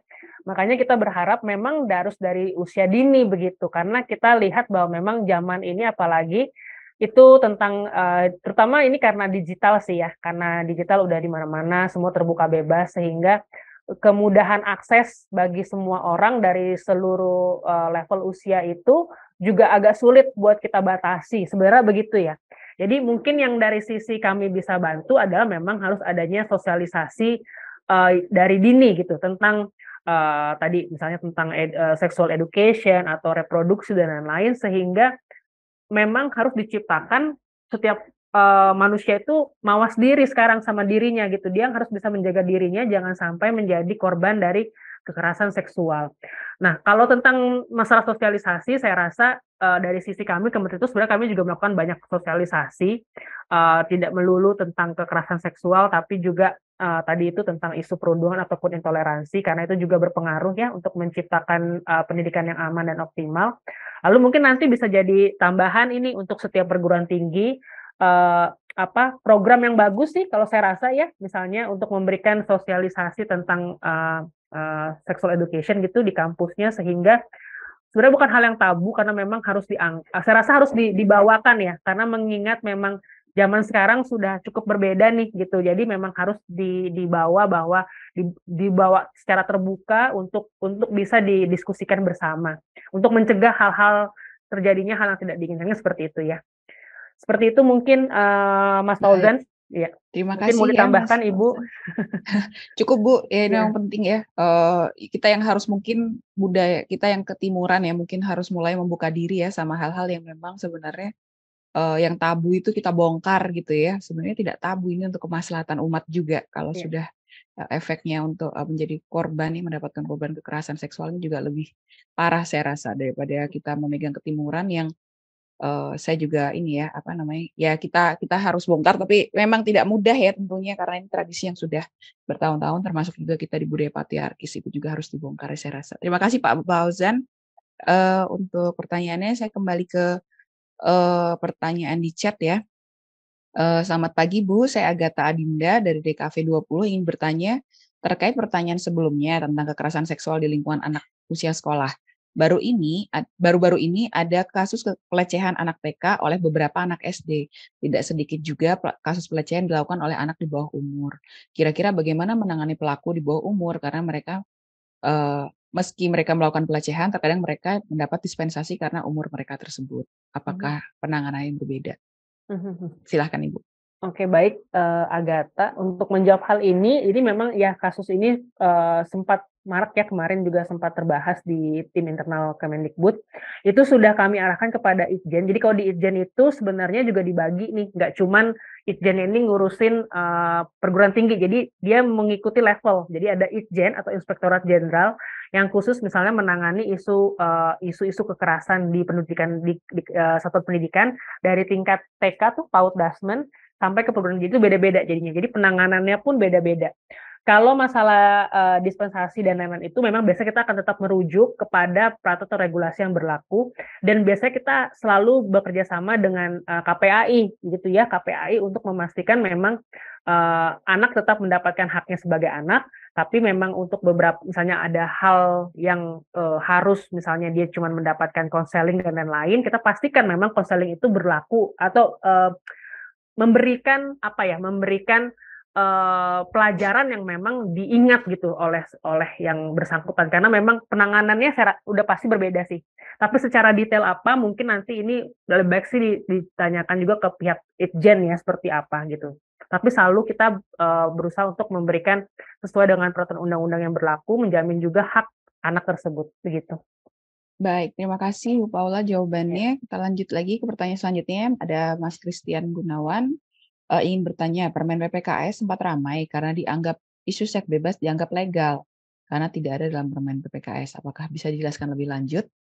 Oke, baik. Ini pertanyaannya tentang kemarin itu sempat ramai itu sebenarnya lebih karena kata-kata tidak ada persetujuan. Sebenarnya itu isi Ibu ya, karena dianggap berarti kalau dia setuju dibiarkan saja dong. Nah tadi itu kita bilang bahwa ranahnya sendiri itu juga harus dilihat karena kita mau memastikan bahwa memang indikator paksaan ini ada gitu ya. Karena tadi saya nggak mau bilang juga bahwa kalau dia tidak terpaksa kemudian dia menerima perlakuan yang dianggap kekerasan seksual maka kita nggak mau bantu, itu juga nggak bisa begitu gitu ya. Tapi memang di awal isu dari regulasi permen ini sendiri itu memang kita menekankan memang harus ada unsur paksaannya itu dulu, baru kita bisa memastikan bahwa kita bisa memprosesnya secara regulasi begitu kira-kira ya. Karena memang kalau kita anggap saat dia setuju berarti harusnya sudah tahu konsekuensi yang akan dialami, kira-kira begitu. Tapi misalnya memang nanti dia jadi melapor atau yang lain-lain, kita arahkan. Ini mungkin bisa kita arahkan kepada pihak berwajib, APH dan lain-lain begitu. Jadi memang ranahnya kemarin itu memang kita karena masalah disebut tidak ada persetujuan, maka dianggap melegalkan free sex ya, padahal bukan ke situ sebenarnya.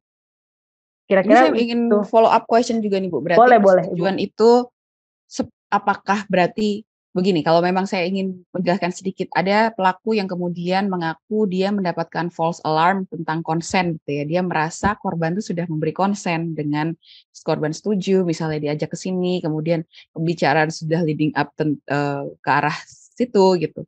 Ternyata ketika pelaku melakukannya, korban ternyata tidak melawan dan tidak memberikan konsen ternyata gitu. Nah, itu berarti konsen itu memang harus lebih baik ditanyakan ya Bu, secara verbal apakah kamu mau atau bagaimana? Enggak, biasanya tentu kalau ditanyakan misalnya kamu mau begitu ya, itu juga sebenarnya itu cukup to the point sih kalau saya bilang ya, menanyakan seperti itu sebenarnya. Cuma kan kita nggak mungkin menanyakan seperti itu begitu ya. Nah, biasanya itu bisa dibantu oleh tim ahli sih Ibu. Biasanya psikolog forensik nih yang mencari tahu apakah memang sebenarnya nih unsurnya dia awalnya itu memang karena memang mau sama mau misalnya seperti itu ya, atau memang misalnya dari awal pun memang dia sebenarnya terpaksa, tapi karena ada misal tadi itu ada rewards atau punishment yang diberikan oleh pelaku sehingga membuat dia ya udah deh akhirnya dia menyetujui, tapi padahal sebenarnya tetap ada unsur paksaan di awal itu kan biasa-biasa diketahui dari hasil observasi. Nah, biasa dari situ Ibu bisa menentukan bahwa memang apakah ini dilakukan memang karena dianya sadar atau memang dia tahu dengan tidak terpaksa atau terpaksa. Kira-kira dari situ sih nanti. Memang makanya Satgas tadi itu saya bilang nggak bisa kerja sendiri Ibu. Memang biasanya itu memerlukan tim ahli untuk menilai tentang kasusnya begitu kira-kira. Baik, terima kasih Bu Paula untuk penjelasan tambahannya ya. Ini saya lanjut lagi ke pertanyaan selanjutnya Mas Iko Sutrisko Prakasa dari Matematika 21. Izin bertanya, apakah mungkin KS ini dilakukan selain 21 bentuk dan jenis yang ada tadi? Contohnya misalnya lagu, puisi yang mengandung nuansa seksual yang dilakukan dengan alibi sedang bernyanyi atau berpuisi, atau sebaiknya apakah ini termasuk KS atau bukan? Silahkan. Ya. Tadi bentuk ke-21 itu dikatakan bahwa bentuk lain ya, yang tidak dalam 20 jenis lainnya. Tadi itu bunyi yang di 21 jenis bentuk kekerasan. Nah, kalau tadi misalnya dikategorikan bentuk puisi bernuansa seksual, ini kembali lagi sebenarnya kepada orang yang ditujukan, gitu ya. Misalnya yang melapor biasanya yang menjadi yang ditujukan begitu ya. Jika yang ditujukan puisi ini misalnya dia merasa tidak ada masalah, misalnya dia memang mohon maaf, misalnya memang keduanya punya hubungan pacaran misalnya ya satu sisi dia tidak merasa masalah, ya saya rasa biasanya nggak akan dilaporkan. Tapi misalnya kita nggak punya hubungan apa-apa, tapi misalnya si pelaku ini terus-terusan mengirimi puisi, mengirimi rayuan-rayuan melalui misalnya chat atau dan lain-lain, sehingga membuat orang ini tidak nyaman, misalnya si korban membuat tidak nyaman, lalu dia jadi enggan ke kampus, dia nggak mau ketemu orang ini ya, jadi dia nggak mau ikut kampus nih, nggak mau ikut pelajaran ini, itu kan sudah membuat dia kehilangan hak dia untuk menerima pendidikan. Nah, itu yang kita lihat dari situ. Jadi sisinya di situ. Kalau dia sudah membuat orang ini dia menjadi enggan untuk bersekolah ke kampus, lalu akhirnya dia mungkin malah memutuskan keluar aja dari kampus, itu kan sebenarnya bukan hal sepele. Nah, itu bisa dikategorikan sebagai kekerasan seksual karena sudah membuat hak si korban ya itu menjadi tidak tercapai begitu. Jadi dia nggak mendapatkan pendidikan yang optimal dan aman di kampusnya. Jadi kita lihat dari sisi itu gitu. Jadi bukan spesifik harus kasusnya apa sebenarnya, tapi juga lihat dari yang dirasakan oleh si korban atau orang yang ditujukan hal tersebut begitu. Baik. Begitu Ibu. Terima kasih Bu Paula dan terima kasih ya ini tadi Mas siapa tadi? Iko ya untuk pertanyaan ini. Sebenarnya ada pertanyaan lagi dari Mas Bagja. Mungkin saya akan narasikan lebih lebih elaborat ya Mas Bagja ya. Bagaimana jika mungkin korban itu berbohong gitu. Kemudian mentang-mentang kita berperspektif korban, kemudian korban menggunakan kekeran kita terhadap korban untuk mencapai tujuannya gitu. Bagaimana Bu Paula? Iya, kalau misalnya akhirnya memang di hasil observasi yang tentunya tadi itu kita harapkan sudah ada hasil yang juga diterima oleh psikolog ya atau misalnya tim ahli khusus gitu ya yang menilai bahwa memang ini dia berbohong, memang tidak terjadi, ini biasanya karena balas dendam misalnya begitu ya, karena biasanya kan ada unsur kayak gitu tuh balas dendam sehingga dia buat cerita ada juga. Nah tentu dari Satgas tadi karena tugasnya adalah merekomendasikan hasil dari observasi kepada pimpinan PT, tentu berdasarkan hasil-hasil observasi ini yang bisa langsung mengatakan bahwa dari hasil observasi yang dilakukan itu menyimpulkan bahwa memang ini bukan kasus KS. Nah, di Permendikbud itu sendiri juga ada Ibu, misalnya pelaku ternyata dikatakan dia tidak bersalah, maka kita juga meminta korban itu untuk memberikan pernyataan terbuka atau disampaikan juga dari Satgas bahwa memang pelaku ini harus namanya dipulihkan kembali. Itu ada di Permen yang mengatakan bahwa memang kalau memang dinyatakan tidak bersalah, maka pelaku pun harus mendapatkan pemulihan nama baik, gitu ya. Lalu si korban misalnya juga harus membuat pernyataan bahwa memang ternyata dia berbohong dan lain-lain. Karena sebenarnya yang bisa menentukan berbohong tadi itu memang ya mau nggak mau adalah saksi forensik sih, seperti itu sih, ahli forensik Ibu gitu. Karena kalau kita dari sisi umum kan kita lebih ke simpati ya, empati kita gitu, karena mungkin oh dia kasihan ini, tapi perlu dilihat memang. Jadi nanti ada di permen sudah diatur juga bagaimana jika memang akhirnya pelaku dinyatakan tidak bersalah, itu juga sudah kita atur. Yang mungkin Begitu. kalau di antara mahasiswa ini juga yang agak rumit di kekerasan dalam pacaran ya Bu ya. Iya. Ketika mereka memang berhubungan, kemudian in some point ketika mereka pas berantem, nah tiba-tiba korban melapor menjadi korban, padahal mungkin sebenarnya sebelum-belumnya ada konsen, tiba-tiba Iya, tidak ada iya, konsen yang iya. kemudian menyebabkan menjadi KS, itu juga ranah yang sulit ya Bu ya? Mungkin Sulit tanggapannya Bu? memang, iya. Memang cukup sulit ya, karena tadi itu seksual ini kan sudah ranah privat ya Ibu ya, dan terjadinya bisa bagaimana saja dalam bentuknya begitu. Karena juga masing-masing orang saat dia menerima kekerasan A, cara dia menanggapi juga beda-beda nih masing-masing orang. Memang sulit, makanya biasanya itu penanganan KS itu juga nggak bisa 1-2 hari selesai. Biasa juga diperlukan memang jika memang bisa kita nggak mendapatkan bukti yang kuat dari pernyataan korban, biasanya kita juga biasanya mencari tahu nih dari Satgas, mencari tahu dari sisi misalnya teman-teman terdekat, itu kan juga bisa menilai nih, apakah memang ada kecenderungan dia berbohong, memang nggak pernah nih terjadi, itu juga bisa kita cari tahu nih dari sisi Satgas untuk mendapatkan bukti kan ya. Jadi biasanya memang penanganan KS ini itu biasanya itu bisa sampai berbulan-bulan, sampai benar-benar ditentukan bahwa memang apakah si pelaku memang bersalah atau pelaku memang dia melakukan hal itu. Kita nggak mau bilang dia bersalah sih, lebih ke terbukti melakukan kekerasan, atau dia ternyata memang korban yang tidak korban yang memang hanya balas dendam atau seperti itu. Biasanya kelihatan sih Ibu setelah dari observasi. Ya mungkin saya harapnya juga dengan Bu Paula menjelaskan ini ya, juga memberikan pengetahuan ke mahasiswa bukan hanya tentang KS itu, tapi juga kerumitan yang ada di belakangnya ya, yang kami hadapi di tim, betapa delicate istilahnya permasalahan-permasalahan ini gitu ya. Mungkin ini masih ada waktu sekitar 5 menitan, kalau ada yang ingin masih bertanya silahkan ya. Mungkin saya ingin ini Bu, untuk saya sih sebenarnya beda pelecehan seksual dan kekerasan seksual itu hanya dari narasi, maksudnya dari terminologi itu ada perbedaan tidak? Karena kalau saya di TV itu ya terjadi pelecehan seksual tapi korbannya sampai hamil gitu ya. Apakah pelecehan itu kemudian istilahnya hanya melakukan yang tidak penetrasi atau bagaimana? Ada batasannya kah? Sebenarnya kalau pelecehan itu lebih luas ya, karena dia termasuk ke biasanya itu justru ke kekerasan seksual ini gitu ya. Kita juga kategorikan sebagai pelecehan seksual. Bisa dalam bentuk verbal ataupun fisik biasanya sih Ibu. Selama itu tidak diinginkan oleh oleh korban ya tentu dalam konteks seksual ya. Itu tentu dia sebenarnya sudah melakukan pelecehan. Jadi sebenarnya pelecehan itu dalam konteks yang lebih luas, tapi itu mencakup ke kekerasan seksual begitu. Kira-kira sih seperti itu Ibu.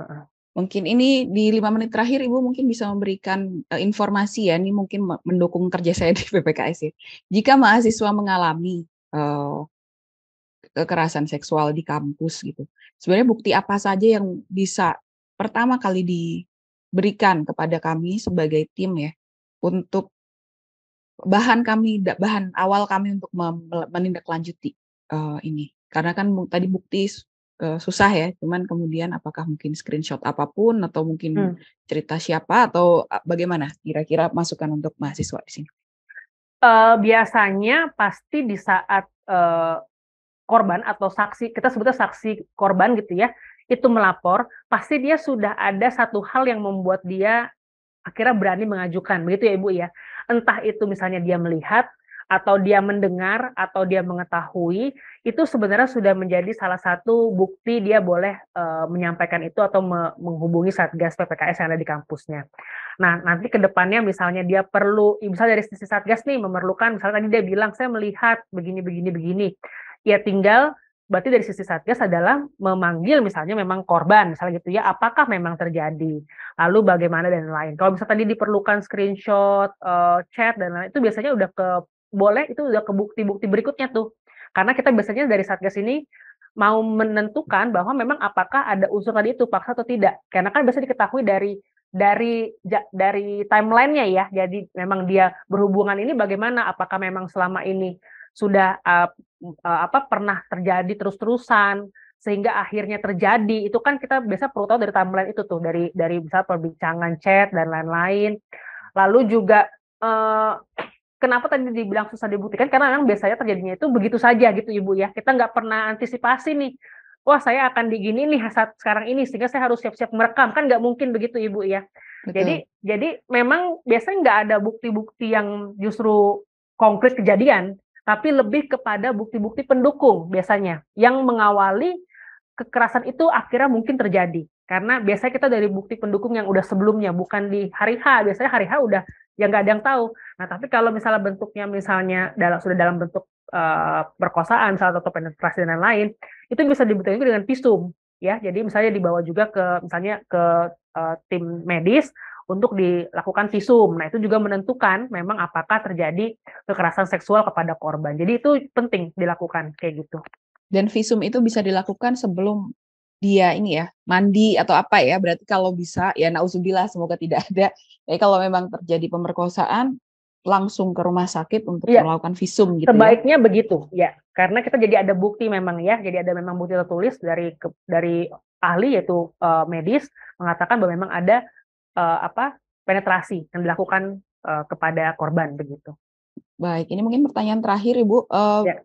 Jika mahasiswa ini kan mereka sangat solidaritas ya antar mahasiswa, ingin mendukung korban, apa yang sebaiknya bisa dilakukan oleh mahasiswa lain, baik itu dalam himpunan, unit, atau rekan-rekan lainnya, tanpa kemudian melakukan hal yang mungkin istilahnya berlebihan atau malah berkontraproduktif dengan baik itu korban atau pelaku sendiri. Mungkin masukannya Bu Paula.